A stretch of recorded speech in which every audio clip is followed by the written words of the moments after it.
So continuing the theme on mental health in youth, we're so pleased to welcome Professor Irene Rizzini to share the work that she's been doing in Brazil, engaging youth in climate mitigation as a source of well-being and connection. And this is a project that is funded by Nova, so it's wonderful to see you, Irene. Welcome.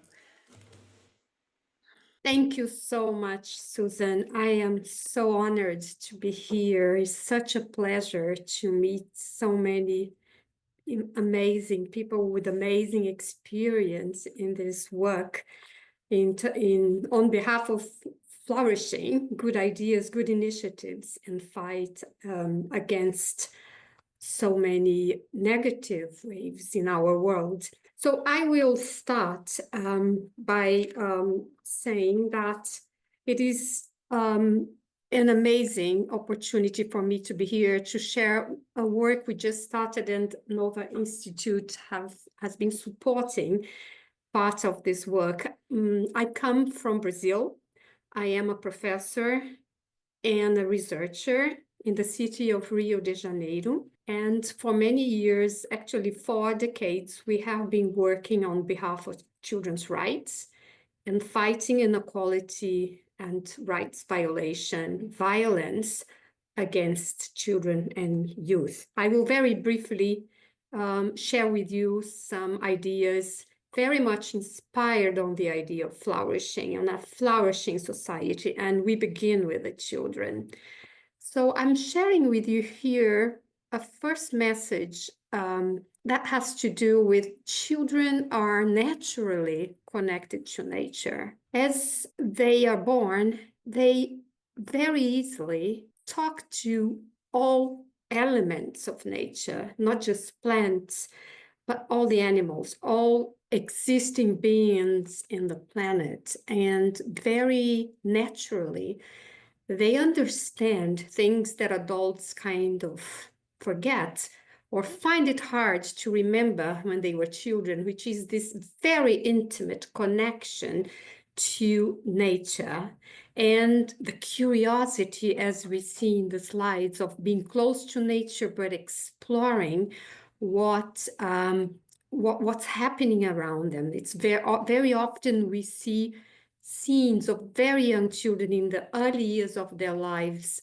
talking to ants and other animals and to the plants. So one question that we have been dealing with strongly is, how is it for a young person to be living in a planet that might be no more in the foreseeable future? This expression, climate change, has become, at least here in Brazil, quite present. And sadly, we start seeing that children a little older start talking about it, that they are extremely anxious about what's happening in the world, the obvious impact of climate change and disasters, and how anxious and often paralyzed they feel about it. Just very briefly, we have been looking at some of the impacts. There are so many. There is so much information about this. I'll share only 3 examples. There are 820 million children in the world. Over 1/3 of the children globally are currently highly exposed to heat waves. We feel it in our skin. 1 in 10 children globally, 240 million children, are currently exposed to coastal flooding. It's very common in my country. 600 million children, over 1 in 4 globally, are currently highly exposed to vector-borne diseases such as malaria and dengue, among others. So we have been in our center, the International Center for Research and Policy on Childhood in Brazil, we have been deeply concerned about the impacts, particularly the impacts on mental health of the children and youth in relation to the environmental issues, but also climate change. We have, just in my city, 1/3 of the population live in slums. in high hills where there's constant flooding. Children often see their families losing their houses and not having where to go. This is very present in our lives here. So we have been looking at opportunities to be helping them, but adults in general, to be able to face reality, not denying it, but also not being paralyzed by it. As you know, COP30 will be in Brazil next year in November in the Amazon region, and we see it as an opportunity for us to do something and to really work with young people so they can have a voice in our event next year. So in this piece of research, we have some support, including from the Nova Institute. We have been looking also at the role of adults in supporting young people and different generations working together. So very briefly, we have signs of hope.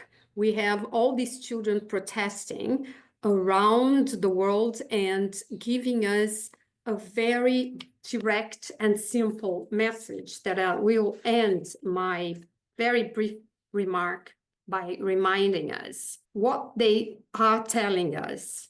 They are telling us that there is no planet B. They are telling us that adults have been failing and to understand it and also to do what needs to be done so we have a future. And they are telling us we are the solution. But they need us all as the human collectivity to act together so that they can truly flourish. Thank you, Nova Institute. Thank you, Susan, for bringing us together and to share our experience and to lead this important initiative. Many thanks. Thank you, Irene. And we're really excited to hear the results of this work as it unfolds and explore further collaborations.